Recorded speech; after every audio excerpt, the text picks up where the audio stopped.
നമസ്കാരം ഫ്രണ്ട്സ്, ഞാൻ നിങ്ങളുടെ സനിൽ പെരുന്തോട്ടത്തെ പുതിയ വീഡിയോയിലേക്ക് എല്ലാവർക്കും സ്വാഗതം. നമ്മളുടെ ദേശീയ ബജറ്റ് പുറത്തു വന്നു കഴിഞ്ഞു. അതിൻ്റെ ചർച്ചകളെല്ലാം നടന്നുകൊണ്ടിരിക്കുന്ന സമയമാണ്. ബജറ്റ് വന്ന ദിവസം മാർക്കറ്റ് ഒന്ന് താന്നെങ്കിലും അത് സ്വാഭാവികം മാത്രമാണ്. ബജറ്റിനെ കുറിച്ച് കൂടുതൽ മനസ്സിലാക്കി കഴിയുമ്പോൾ മാർക്കറ്റ് കൂടുതൽ ഉയരങ്ങളിലേക്ക് വീണ്ടും തിരിച്ചെത്തുമെന്ന് തന്നെയാണ് പ്രതീക്ഷിക്കുന്നത്. എന്തായാലും IPO മാർക്കറ്റിൽ അതിൻ്റെ പ്രതിഫലനം ഇപ്പോഴേ കണ്ടു തുടങ്ങി. സാൻസ്റ്റാർ എന്ന നമ്മൾ ഏറ്റവും ഒടുവിൽ ചെയ്ത വീഡിയോ അനുസരിച്ച് സാൻസ്റ്റാർ ലിമിറ്റഡ് എന്ന കമ്പനിയുടെ IPO ഇപ്പോൾ ലിസ്റ്റ് ചെയ്തത് വളരെ ഉയർന്ന ലെവലിലാണ്. 95 രൂപ മാക്സിമം വിലയുണ്ടായിരുന്ന ആ കമ്പനിയുടെ ഓഹരി 14 രൂപ ഉയർന്നാണ് ലിസ്റ്റ് ചെയ്തത് എന്നുള്ളൊരു ശുഭസൂചകമാണ്. എന്തായാലും പ്രൈമറി മാർക്കറ്റിൽ തകർപ്പൻ പ്രകടനം തന്നെയാണ് ഇപ്പോൾ നടന്നുകൊണ്ടിരിക്കുന്നത്. നമ്മൾ ഇന്ന് ഡിസ്കസ് ചെയ്യുന്നത് അക്യൂംസ് ഡ്രഗ്സ് ആൻഡ് ഫാർമസ്യൂട്ടിക്കൽ ലിമിറ്റഡ് എന്നൊരു കമ്പനിയുടെ IPOയെ കുറിച്ചാണ്. പേര് കേൾക്കുമ്പോൾ തന്നെ അറിയാം, അക്യൂംസ് ഡ്രഗ്സ് ആൻഡ് ഫാർമസ്യൂട്ടിക്കൽസ് എന്നുള്ളത് ഒരു ഫാർമസ്യൂട്ടിക്കൽ കമ്പനിയാണെന്ന്. CDMO എന്ന കാറ്റഗറിയിൽ പെടുന്ന ഒരു കമ്പനിയാണത്. കോൺട്രാക്ട് ഡെവലപ്മെൻറ്റ് മാനുഫാക്ചറിങ് ഓർഗനൈസേഷൻ എന്ന വിഭാഗത്തിൽപ്പെടുന്ന കമ്പനിയാണ്. അതായത് മറ്റ് ഫാർമസ്യൂട്ടിക്കൽ കമ്പനികൾ നൽകുന്ന ഓർഡറുകൾ അനുസരിച്ച് അവർക്ക് വേണ്ടി കോൺട്രാക്ട് ബേസിൽ ഫാർമസ്യൂട്ടിക്കൽ പ്രോഡക്ട്സ് നിർമ്മിച്ച് നൽകുന്ന ഒരു കമ്പനിയാണ് അക്യൂംസ് ഡ്രഗ് എന്നുള്ള കമ്പനി. ഈ കമ്പനി സ്വന്തമായും ചില പ്രോഡക്ട്സുകൾ പുറത്തിറക്കുന്നുണ്ട്. എന്തായാലും ഇതിൻ്റെ IPO 30-ാം തീയതി മുതൽ ഓഗസ്റ്റ് 1-ാം തീയതി വരെയാണ് ഓപ്പൺ ആയിരിക്കുന്നത്. 1856.74 കോടി രൂപയാണ് ഇവർ മാർക്കറ്റിൽ നിന്ന് റേസ് ചെയ്യാൻ ഉദ്ദേശിക്കുന്നത്. അതിൽ 680 കോടി രൂപയ്ക്കുള്ളത് ഫ്രഷ് ഓഹരികളുടെ വിൽപ്പനയിലൂടെയാണ് കമ്പനി സ്വരൂപിക്കുന്നത്. ഇതിൻ്റെ രജിസ്ട്രേഡ് ഓഫീസ് ന്യൂഡൽഹിയാണ്. നമുക്കപ്പോൾ ഈ കമ്പനിയുടെ കൂടുതൽ വിശേഷങ്ങളിലേക്ക് കടക്കാം.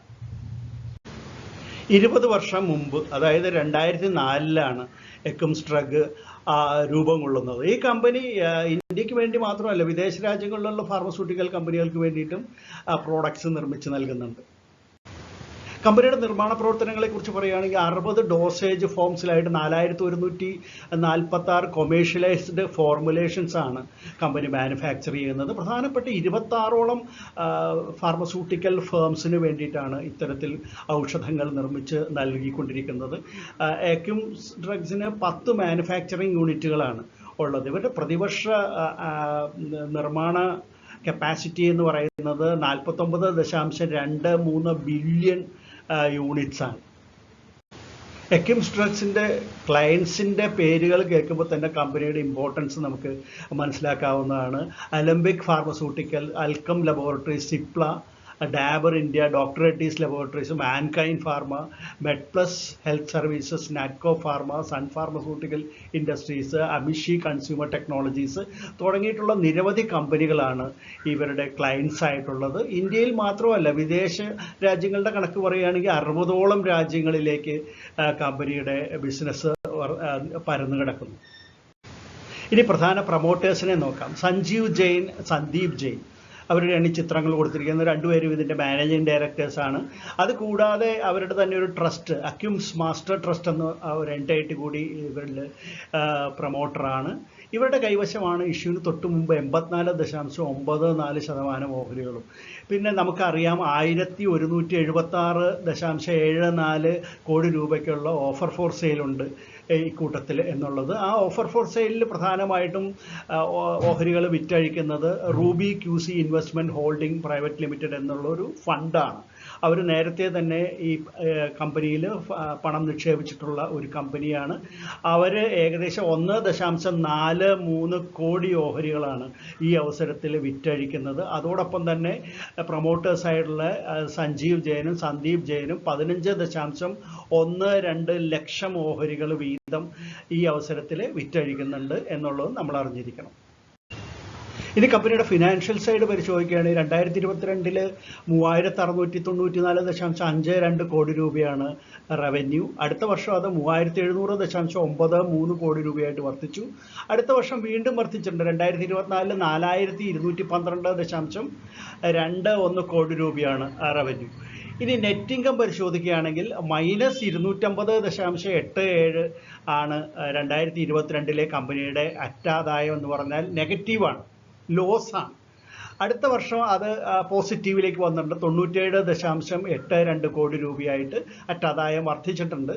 എന്നാൽ 2024 0.79 മാത്രമാണ് കോടി രൂപ മാത്രമാണ് ഇതിൻ്റെ അറ്റാദായം എന്ന് പറയുന്നത്. അതായത് കമ്പനിയുടെ 2023 നിന്ന് 24ലേക്കുള്ള ഗതി നോക്കുകയാണെങ്കിൽ 13.81% റവന്യൂവിൽ വർധനവുണ്ടായെങ്കിൽ പോലും 2023-2024 വരുമ്പോഴത്തേക്കും അറ്റാദായത്തിൽ വലിയ ഒരു ഇടിവാണ് കാണുന്നത്. അതിന് പ്രധാന കാരണമായിട്ട് പറയുന്നത് ഇതിൻ്റെ എക്സ്പെൻസസ് വളരെയധികം വർദ്ധിച്ചിട്ടുണ്ട് കമ്പനിയുടെ. അത് ഒന്ന്. പിന്നെ മറ്റൊരു കാരണം നമുക്ക് നോക്കുമ്പോൾ കാണാൻ സാധിക്കുന്ന ഇൻട്രസ്റ്റ് റേറ്റ്സിൻ്റെ വർധനവാണ്. ഇൻട്രസ്റ്റ് പേയ്മെൻറ്റ്സ് അവർക്ക് പലതരത്തിലുള്ള ബാധ്യതകൾക്കും ഇൻട്രസ്റ്റ് നൽകേണ്ടതായിട്ട് വന്നിട്ടുണ്ട്. വലിയ എമൗണ്ട് അത്തരത്തിൽ ചിലവ് വന്നു. അതുകൊണ്ട് പിന്നെ മറ്റൊരു കാരണം ഓപ്പറേറ്റിംഗ് എഫിഷ്യൻസിയിൽ വന്നിട്ടുള്ള ഇടിവാണ്. കമ്പനിയുടെ ഓപ്പറേറ്റിംഗ് എഫിഷ്യൻസി വല്ലാതെ താണുപോയിട്ടുണ്ടായിരുന്നു. പിന്നെ മറ്റൊരു പ്രധാന കാരണം കോമ്പറ്റീഷൻ തന്നെയാണ്. ഇത്തരത്തിലുള്ള കമ്പനികളുടെ വലിയ തലത്തിലുള്ള കോമ്പറ്റീഷൻ കമ്പനിക്ക് വലിയ നിലയിൽ തന്നെ നേരിടേണ്ടി വന്നു ഈ കാലഘട്ടത്തിൽ എന്നുള്ളതും അവരുടെ അറ്റാദായത്തിൽ വലിയ ഇടിവ് അല്ലെങ്കിൽ ബോട്ടം ലൈനിൽ വലിയ ഒരു ഇടിവുണ്ടാകുന്നതിനായിട്ട് കാരണമായിട്ടുണ്ട്. ഫ്രഷ് ഓഹരികളുടെ വിൽപ്പന വഴി ലഭിക്കുന്ന 680 കോടി രൂപ ഇവരെങ്ങനെയാണ് ചിലവാക്കാൻ ഉദ്ദേശിക്കുന്നതെന്ന് ചോദിക്കുകയാണെങ്കിൽ പ്രധാനമായിട്ടും കമ്പനിയുടെ പേയ്മെൻറ്റ്സ് എല്ലാം കൊടുത്തു തീർക്കുന്നതിന് വേണ്ടിയിട്ട് ഒരു 159.91 കോടി രൂപ ചിലവാക്കുമെന്ന് പറയുന്നുണ്ട്. കമ്പനിയുടെ സബ്സിഡിയറി കമ്പനിയായിട്ടുള്ള മാക്സ്ക്യൂർ ന്യൂട്രാവേദിക് ലിമിറ്റഡും pure and cure health care private limited എന്ന ഈ രണ്ട് കമ്പനികളുടെ കടബാധ്യതകൾ കൊടുത്തു തീർക്കുന്നതിന് വേണ്ടിയിട്ട് 227.09 കോടി രൂപ അതിനു വേണ്ടിയും ചെലവിടുമെന്ന് പറയുന്നുണ്ട്. പിന്നെ വർക്കിംഗ് ക്യാപിറ്റൽ എക്സ്പെൻഡിച്ചറായിട്ട് ഒരു 55 കോടി രൂപ കമ്പനി ഉദ്ദേശിക്കുന്നു. മറ്റ് എക്സ്പെൻസുകൾക്ക് വേണ്ടിയിട്ടാണ് ബാക്കി തുക നീക്കി വച്ചിരിക്കുന്നത്. അതായത് ഇനോർഗാനിക് ആയിട്ടുള്ള കമ്പനിയുടെ ഡെവലപ്മെൻറ്റിന് വേണ്ടിയിട്ടും കോർപ്പറേറ്റ് എക്സ്പെൻസസിനും എല്ലാം വേണ്ടിയിട്ട് ബാക്കി തുകയും ചിലവാക്കുമെന്നാണ് കമ്പനിയുടെ പ്രോസ്പെക്ടസിൽ പറഞ്ഞിട്ടുള്ളത്. ഇനി അക്കം ഡ്രഗ്സിൻ്റെ ലിസ്റ്റഡ് പിയർ കമ്പനികൾ ഏതാണെന്ന് നോക്കുകയാണെങ്കിൽ Divi's laboratories, Suven pharma, Gland pharma, Torrent pharma, Alkem laboratories, Eris life science, JB chemicals, Mankind pharma, Innova capital limited എന്നിങ്ങനെയുള്ള കമ്പനികളാണ്. ലീഡ് മാനേജേഴ്സ് ICICI സെക്യൂരിറ്റീസും ഈ ഇഷ്യൂവിൻ്റെ registrar Link In time India private ലിമിറ്റഡുമാണ്. Akums drugs and pharmaceutical limited എന്ന കമ്പനിയുടെ IPO ശേഷം ഒറ്റനോട്ടത്തിൽ നമുക്കൊന്ന് പരിശോധിക്കാം. ജൂലൈ 30 മുതൽ ഓഗസ്റ്റ് 1 വരെയാണ് ഇത് നീണ്ടു നിൽക്കുന്നത്. ഇതിൻ്റെ പ്രൈസ് ബാൻഡ് എന്ന് പറയുമ്പോൾ 646 രൂപ മുതൽ 679 രൂപ വരെയാണ്. ഫ്രഷ് ഓഹരികൾ 680 കോടി രൂപയ്ക്കുള്ളതാണ്. ഓഫർ ഫോർ സെയിൽ 1176.74 കോടി രൂപയ്ക്കുള്ളതാണ്. അതായത് 1.73 കോടി ഓഹരികളാണ് അത്തരത്തിൽ വിറ്റഴിക്കപ്പെടുന്നത്. ടോട്ടൽ അപ്പോൾ IPO എന്ന് പറയുന്ന IPO സൈസ് എന്ന് പറയുമ്പോൾ 1856.74 കോടി രൂപയാണ്. ഒരു റീറ്റെയിലറെ സംബന്ധിച്ച് 22 ഓഹരികളാണ് ഒരു ലോട്ട് എന്ന് പറയുമ്പോൾ അപ്ലൈ ചെയ്യേണ്ട മിനിമം. അങ്ങനെ 13 ലോട്ട് വരെ ഒരു റീറ്റെയിലർക്ക് അപ്ലൈ ചെയ്യാവുന്നതാണ്. ഫേസ് വാല്യൂ വെറും 2 രൂപ മാത്രമാണ്. ഈ 2 രൂപയുടെ ഓഹരിയാണ് 679 എന്നുള്ള അപ്പർ ബാൻഡിലേക്ക് എത്തിയിട്ടുള്ളത്. 10% ഓഹരികൾ മാത്രമാണ് റീറ്റെയിലേഴ്സിന് കമ്പനി നൽകുന്നത്. ഇതിൻ്റെ അലോട്ട്മെൻറ്റ് വരുന്നത് 2 ഓഗസ്റ്റിനായിരിക്കും എന്നാണ് കരുതപ്പെടുന്നത്. ലിസ്റ്റിംഗ് NSEയിലും BSEയിലും ഉണ്ട്. അത് ഓഗസ്റ്റ് 6 ആയിരിക്കും എന്ന് പ്രതീക്ഷിക്കപ്പെടുന്നു.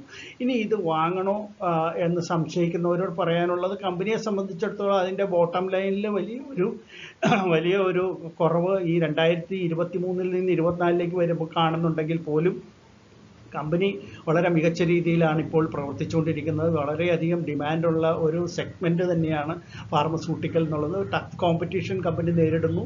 അതുപോലെ തന്നെ കമ്പനിയുടെ ഓപ്പറേറ്റിംഗ് എഫിഷ്യൻസി കുറഞ്ഞിട്ടുണ്ട് എന്നുള്ളതും രണ്ടും നമുക്ക് വളരെ കാര്യമായിട്ട് എടുക്കേണ്ട നെഗറ്റീവ് പോയിൻറ്റ്സ് തന്നെയാണ്.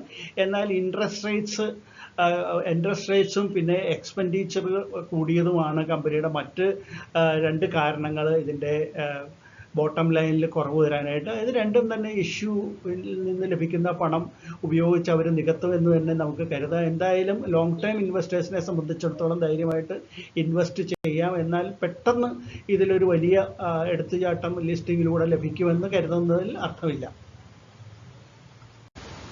എക്കംസ് ഡ്രഗ്സ് ആൻഡ് ഫാർമസ്യൂട്ടിക്കൽ ലിമിറ്റഡ് എന്ന കമ്പനിയുടെ IPO വിശേഷങ്ങൾ കേട്ടല്ലോ. നിങ്ങൾക്ക് ഇഷ്ടപ്പെട്ട് കാണുമെന്ന് കരുതുന്നു. എന്തായാലും ഒരു തംസപ്പ് കൊടുക്കാൻ മടിക്കണ്ട. പിന്നെ നിങ്ങളുടെ കമൻറ്റുകൾ വളരെ വിലപ്പെട്ടതാണ്. കമൻറ്റുകൾ ഇടണം. പിന്നെ എല്ലാ രീതിയിലും വീഡിയോയെ സപ്പോർട്ട് ചെയ്യുമെന്ന് വിശ്വസിക്കുന്നു. എന്തായാലും നമുക്ക് മറ്റൊരു IPO വീഡിയോ ആയിട്ട് ഉടൻ തന്നെ വീണ്ടും കാണാം. അതുവരെ നന്ദി, നമസ്കാരം, ബൈ.